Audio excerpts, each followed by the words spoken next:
UP के फतेहपुर जिले के प्रभारी और प्रदेश सरकार के कैबिनेट मंत्री राकेश सचान ने शिक्षक दिवस पर शिक्षक भर्ती घोटाले को लेकर बड़ा बयान दिया है। उन्होंने कहा कि सरकार ने शिक्षक भर्ती घोटाले को संज्ञान में लिया है और यह सुनिश्चित किया गया है कि शिक्षक जाति धर्म के आधार पर नहीं बल्कि काबिलियत के हिसाब से भर्ती किए जाएं। इसके अलावा राकेश सचान, जो आज बीजेपी के सदस्यता अभियान में शामिल होने के लिए जनपद आए थे, ने यूपी में एनकाउंटर के दौरान मारे गए लोगों के जाति धर्म के मुद्दे पर अखिलेश यादव के बयान के सवाल पर कहा कि यूपी में कानून का राज है और अगर कोई भी कानून को अपने हाथ में लेता है तो कानून अपना काम करेगा। उन्होंने कहा कि योगी सरकार के कार्यकाल में माफिया या तो भागे हैं या जेल में हैं और कोई जाति धर्म नहीं देखा जा रहा है। मंत्री ने यह भी जानकारी दी कि बीजेपी का सदस्यता अभियान 1 सितंबर से 25 सितंबर तक चलेगा। इसके बाद 1 अक्टूबर से 15 अक्टूबर तक दूसरा चरण होगा। उन्होंने कहा कि सदस्यता अभियान में लोगों का उत्साह बढ़ चढ़कर दिखाई दे रहा है। फतेहपुर से गोलू पुरवार के साथ धर्मेंद्र सिंह चौहान की रिपोर्ट। आपको हमारी खबरों में यदि किसी प्रकार के सुझाव या सुधार की जरूरत लगती है तो हमारे ऑफिशियल मोबाइल नंबर पर तुरंत सूचित करें। हमारे लिए आपके सुझाव महत्वपूर्ण होंगे। ये 2 तारीख से सदस्यता अभियान पूरे देश में बड़ा पर्व के रूप में पार्टी ने टारगेट दिया है। पहली कार्यशाला हम लोगों की लखनऊ में हुई, जिसमें पार्टी ने सभी विधायक, सांसद, प्रदेश के माननीय अध्यक्ष, जो भी अपेक्षित लोग थे संगठन के, उनकी कार्यशाला की। और उनकी कार्यशाला के बाद हमारी जनपद स्तर पर कार्यशाला हुई। जिले की कार्यशाला जब हो गई तो यहाँ पर सारे पार्टी के पदाधिकारी, मोर्चों के, संगठन के जुड़ करके माननीय जनप्रतिनिधियों के साथ फिर मंडल स्तर पर कार्यशाला हुई। फतेहपुर में 23 मंडल है, 23 मंडल में कार्यशाला हुई। सदस्यता अभियान के लिए उनकी कमेटी को, संगठन के लोगों को बुलाया गया। लगभग 329 शक्ति केंद्र हैं, जिसमें सभी शक्ति केंद्रों को लोगों को बुला करके, शक्ति केंद्र में जितने बूथ हैं उनको बुला करके उस कार्यशाला का आयोजन हुआ। और इसके बाद बूथ स्तर पर भी ये अभियान को दिया गया है, जिसमें 2143 बूथ हमारे फतेहपुर में है और 200 का लक्ष्य है। इस तरह से 4,20,600 का लक्ष्य हमारा एक तरह से आता है जो पार्टी ने दिया है। लेकिन भारतीय जनता पार्टी के जो हमारे अध्यक्ष हैं और संगठन के लोगों ने अभी नीचे अवगत कराया कि हम इसको 75,000 और बढ़ाकर 5 लाख का सदस्यता का ये अभियान का लक्ष्य पूरा करेंगे। इसी तरह जब 2014 में जब ये अभियान शुरू हुआ तो फतेहपुर ने 1,37,000 सदस्य फतेहपुर में बनाए गए थे। डिजिटल सदस्यता की शुरुआत उसी समय हमारे अमित कुमार शाह जी, जो राष्ट्रीय अध्यक्ष थे, और प्रधानमंत्री मोदी जी ने दिल्ली से इसको लॉन्च किया। पूरे देश में 11 करोड़ से अधिक सदस्य बने। उस समय भी फतेहपुर ने बढ़ चढ़ करके हिस्सा लिया था। उसके बाद कोरोना आ गया। 2019 में ये आंशिक तौर पर सदस्यता चली तो उसमें भी 60 लाख से अधिक सदस्य हमारे फतेहपुर के जनपद वासियों ने बनाए। तो इस तरह से फतेहपुर जब भी पार्टी का अभियान सदस्यता का चला है तो बढ़ चढ़ करके पार्टी ने सदस्यता अभियान में हिस्सेदारी ली है।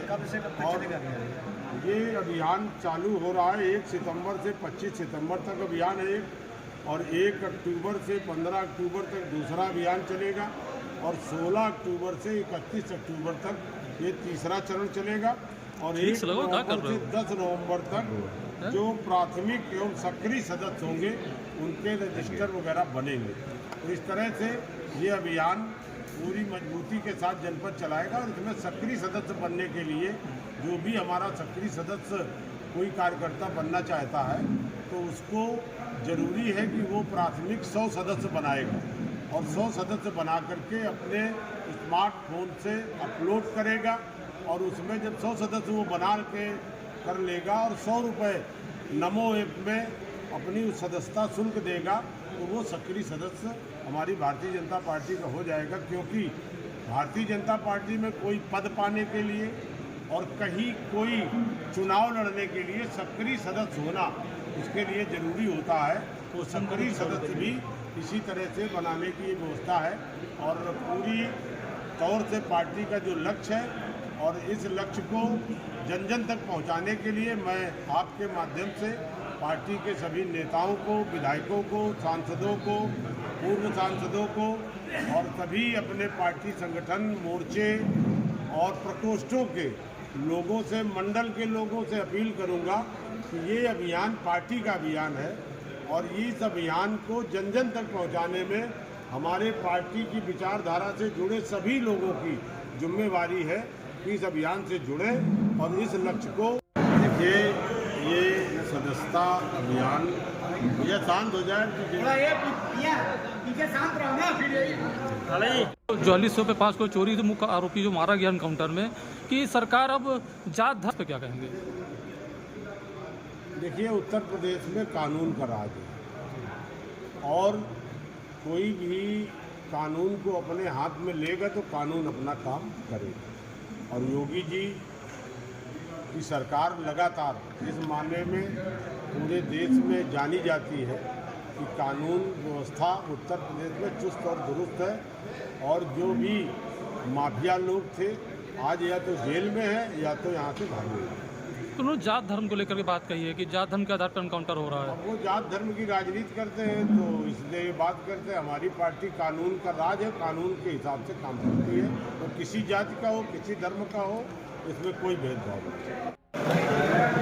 देखिए, आज शिक्षक दिवस है और बहुत ही महत्वपूर्ण दिन है और मैं भी चूँकि शिक्षक पुत्र हूँ, मेरे पिताजी भी शिक्षक थे, इसी जनपद में थे, यहीं से उन्होंने रिटायरमेंट लिया। हमारी माता की भी शिक्षक रही, तो मैं शिक्षकों के प्रति सभी शिक्षकों को आदर से उनको प्रणाम करता हूँ और उनका अभिवादन करता हूँ और एक अनुरोध करता हूँ कि शिक्षक का समाज में बहुत बड़ा रोल होता है और शिक्षा से ही और छोटे से लेकर बड़े तक शिक्षक के माध्यम से ही आदमी आगे बढ़ता है। तो बहुत बड़ा सम्मान, गुरु गोविंद दो घड़े काके लागो पाँव, इस तरह से गुरुओं की एक सम्मान की परंपरा रही है। गोविंद से जोड़ा गया है, मतलब भगवान की तुलना शिक्षक से की गई है। तो शिक्षक की मर्यादा है, शिक्षक की इज्जत है और उनको भी अपनी गरिमा को ध्यान में रखते हुए जो भी उनके दायित्व हैं उन दायित्वों को उनको निर्वहन करना चाहिए, उनको पूरा करना चाहिए। यही मैं आज अनुरोध करता हूँ कि आज का बहुत ही महत्वपूर्ण दिवस है। मैं पुनः शिक्षक दिवस पर देश प्रदेश के सभी शिक्षकों को उनको नमन करते हुए हमको शुभकामनाएं दें। माननीय मंत्री जी हो गया, इस पर आप क्या कुछ प्रकाश डालेंगे? देखिए, कहीं कोई घोटाला नहीं हुआ है, कुछ गड़बड़ियाँ हुई हैं, न्यायपालिका में लोग गए हैं और हाई कोर्ट ने एक अपना फैसला दिया। अगर सरकार उसको संज्ञान न लेती तो हम सुप्रीम कोर्ट जा सकते थे, उस फैसले को चैलेंज दे सकते थे, लेकिन सरकार ने संज्ञान लिया है और सरकार उस पर विचार कर रही है। किसी के साथ कोई भेदभाव नहीं होगा, जो भी कहीं कुछ कमियां रह गई हैं उनको दुरुस्त किया जाएगा और जिनका हक अधिकार है उनको मिलेगा।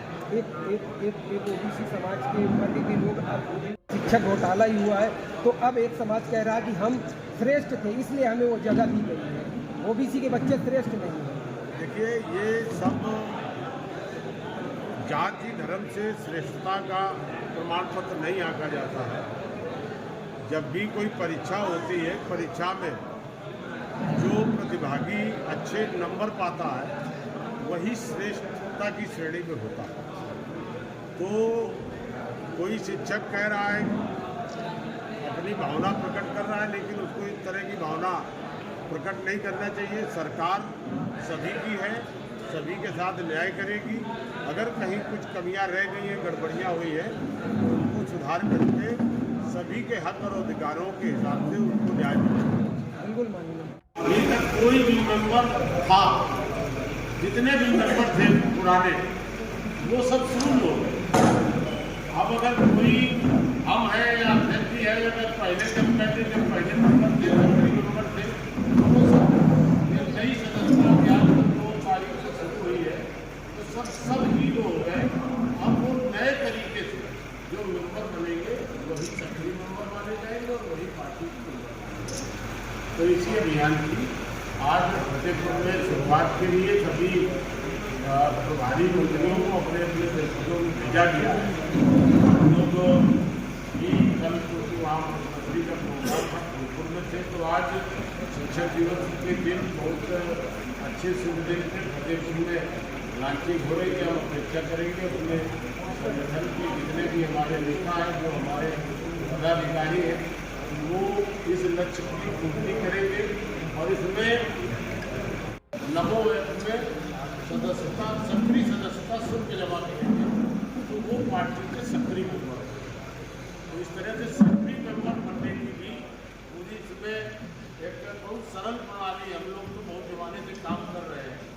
पहले हम लोग सदस्यता के लिए काफ़ी बांटते थे, फिर उसको भरता था, रसीद काटता था, शुल्क देता था। अब तो इतना सरल तरीके से अभियान ये चालू किया है। और ये भारतीय जनता पार्टी 2014 में जब पूरे देश में 11 करोड़ से अधिक मेंबर बनाए थे, तो पूरे देश में पूरी दुनिया की सबसे बड़ी पार्टी बन करके उभरी थी। इसी तरह 2019 में भी डिजिटल के माध्यम से मेंबर बनाए और पूरे देश दुनिया में आज सबसे बड़ी पार्टी भारतीय जनता पार्टी है। और एक चीज़ मैं और कहना चाहता हूँ।